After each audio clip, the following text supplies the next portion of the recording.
Hi, welcome to Subhan GK ward. Today topic వచ్చేసి ఆలంపూర్ గురించి తెలుసుకుందామా. ఆలంపూర్ వచ్చేసి తెలంగాణ తుంగభద్ర నది ఒడ్డున ఉందిమ్మా. ఎక్కడ ఉంది?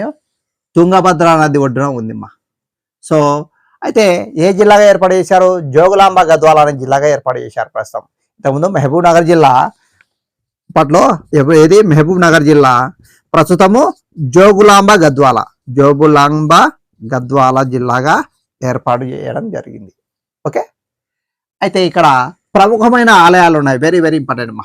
నవబ్రహ్మ ఆలయాలు గల ప్రదేశం మనకు ఆలంపూర్. నవబ్రహ్మ ఆలయాలు, ఈ నవబ్రహ్మ ఆలయాలు వేసార నగర శైలిని పోలి ఉన్నాయమ్మా. వేసార నగర శైలిలో ఉన్న ఆలయాలు వచ్చేసి నవబ్రహ్మ ఆలయాలు ఆలంపూర్. ఓకే, ఇక నెక్స్ట్ దేవాలయం వచ్చేసి జోగులాంబ ఆలయం. వెరీ వెరీ ఇంపార్టెంట్ అమ్మా. తెలంగాణలో ఉన్న శక్తిపీఠం ఏదంటే జోగులాంబ ఆలయం. ఓకే, జోగులాంబ ఆలయం ద్రావిడియన్ స్టైల్ని పోలి ఉందిమ్మా. Dravidian style. ఓకే, ఒక శక్తిపీఠం. జోగులాంబ అనేది ఒక శక్తిపీఠం. ఓకే, సో తెలంగాణలో ఉన్న శక్తిపీఠం జోగులాంబ. ఏపీలో ఉన్న శక్తిపీఠం వచ్చేసి ఏది?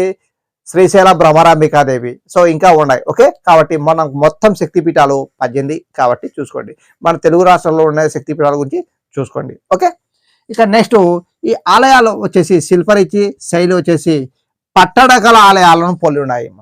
పట్టడకల ఆలయాలను పోలి ఉన్నాయి. ఇలా స్టైల్ కానీ శైలి కానీ శిల్పరీతి కానీ పట్టడకల ఆలయాలను పోలి ఉన్నాయి.